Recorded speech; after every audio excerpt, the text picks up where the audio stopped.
yung he. One important element dito ay yung contrast between subjects ng finite clause at yung subjects ng infinitives. Makita natin, subjects ng finite clause ay nominative, subjects ng infinitives are accusative. Yung distinction between finite at non-finite clauses ay makikita natin sa feature composition ng head ng clause. Tingnan natin. Yung sa finite clause, yung inflection ay plus tense plus agreement, diba? Yung non-finite clause, minus tense minus agreement. So, ibig sabihin, yung assignment ng nominative case ay associated with finite inflection. Yung plus tense plus agreement. Dapat. So, yung to attack, makita natin, so minus tense minus agreement siya. Kaya, hindi siya dapat ma-assignan yung subject niya na nominative. Okay. In order to ensure na yung inflection ay makakapag-case mark under government, tingnan natin yung definition ng government in terms of M-command. Sa definition na ito, hindi kaya na C-command lang yung hindi kaya na yung C-command lang yung magsasabi o magdidikta ng pagmamark ng inflection. Yung subject NP sa specifier, subject NP, ay assigned nominative case, hindi bilang virtue ng government, kundi bilang virtue ng specifier head agreement between noun phrase at inflection. Ayun. Kasi, eto,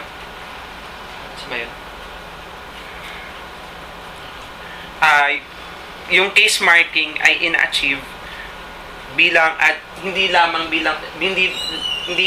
sa pamagitan ng government kundi pati sa specifier head agreement. So medyo nalalaban ako dito. Ito yung sinasabi ni Chomsky na na hindi lang sa government natin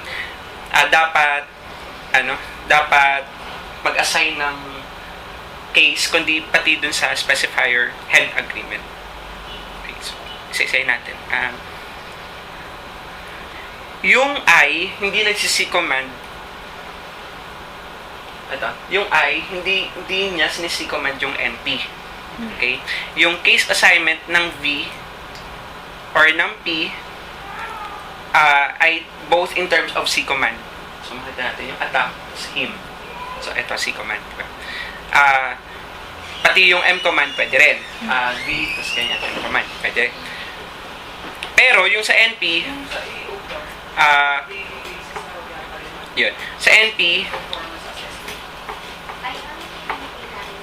ano yung mag-a-assign sa kanya? Yung verb, pati yung inflection. Pero doon sa verb, makita natin na naharangan na siya kaagad yung verb phrase. So, hindi pwede yung M-command. Hindi rin pwede yung C-command. Definitely, hindi sila nagsi-C-command. So, therefore, specifier head agreement yung parang palusot na lang. Specifier head agreement yung parang sa akin ba kung sa kaso niya lumalabas na he attack. Pero kung gawin mo, halimbawa gawin mo present tense, makikita mo importante yung subject predicate agreement, di ba? Sa tense, di ba? He attacks him. No? Doon makikita na yung subject, yung specifier ng IP, no? Subject has to, merong may batay dun sa yung subject predicate agreement yun eh. Ano yung conjugation nung predicate mo, yung i-fill mo nung attack. Singular. Diba? Makikita. Pero in the past tense, hindi mo mapapansin yan. Right? So, hindi, sa tingin ko, hindi lang, kaya sabi yung na hindi lang batay sa government ang case assignment, no? Batay din sa specifier head, ano yung sinabi niya? Agreement. No? Kaya, hindi lang palusot. Dahil kaya kung gagamitin mo yung makikita mo yung akmang-akma, no? Na yung, kunyari, halimbawa, they, hindi magiging, kung plural yung iyong subject, no? Hindi magiging they attack, no? Diba kaya yung kung makikita they attacks, hindi ganun. Dahil merong subject predicate agreement. Now, which we see in the morphologically realized sa infill. Pati, sa specifier head agreement, makita natin na yung NP yung specifier nung head na I. So, yun.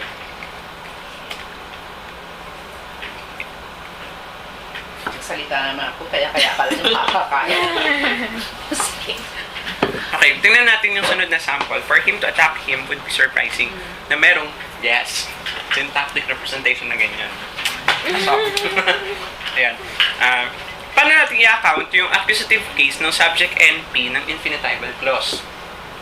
Ano yung subject NP ng infinitival clause? Yung him, which is in an accusative case, pero bakit? Diba, paano? Isang possible answer would be, nasabihin natin na yung I ang responsible for case marking the NP subject. So, I na ito. Yung infid. Infid. Okay. Yung 21A tsaka 22A, parehas na ungrammatical. 21A will discount what you just said. Diba? Yes. Him to attack. Kung yung to, yung infill na to, ang infinitive to ang case assigner, that will have to be grammatical, but it's not. Right? Sa 21A tsaka 22A, yung infinitive marker to ay present, pero yung sentence ay hindi grammatical. Paano yun? Yung 21B, 22B, may finite subordinate clause. Yung head ng clause na I ang mag-a-assign nominative case dun sa subject NP.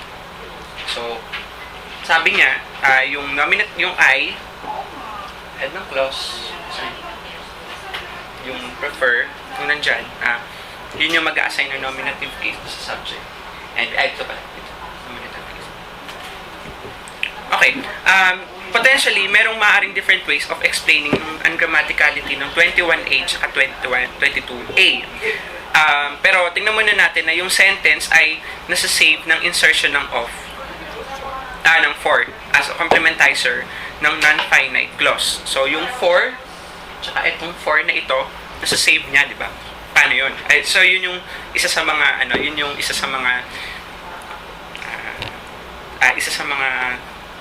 explanations. Yun. So, yung presence ng element ng for under C enables yung overt NP subject na him na mag-survive. Yung preposition for occupies the head position CP. Okay, na for. Therefore, ang tawag natin sa kanya ay prepositional complementizer. At dahil dyan, yung preposition na for, ito ay accusative case assigner. So, him, for, therefore, yung for, him dapat kasi accusative. Accusative to kasi ito ay isang preposition. Ang role ng for is to case mark the subject him. So, yun yung dinevise ng English language para ma-save yan. Pwede rin naman na ma-rescue by the omission of overt subject, di ba, of the infinitival clause, tulad ng blank to attack Bill would be illegal. Ayun yung him to attack Bill would be illegal ay ungrammatical. Pero pag tinanggal natin yung him, carry na, di ba? Yung I prefer very much him to go now, bawal. So, dapat I prefer very much to go now. So, kung for ay absent, the subject pronoun must also disappear. Makapangyarihan yung for. So, yun. So, therefore, tingnan natin yung case filter. Universal requirement ito dahil ito yung nag-filter out ng construction containing overt NP na hindi na-assignan ng case. So, ang sinasabi ng case filter ay dapat ma-assignan siya ng abstract case. Diba yung abstract? Pero bakit siya universal? Kasi yung yung NP, dapat lagi silang may abstract case, pero napaparametrize ito per language yung kung ano yung morphological realization ng abstract case na yun. Okay. Tingnan natin yung 21A, 22A. Ayaw natin siyang tantanan, di ba? Kasi hindi sila matahimik sa 21A at 22A. Ayun. Parang yung 39, yung number 39, lagi ko na siyang naisip bilang X-bar schemata. 39, X-bar schemata, yung XP, lala.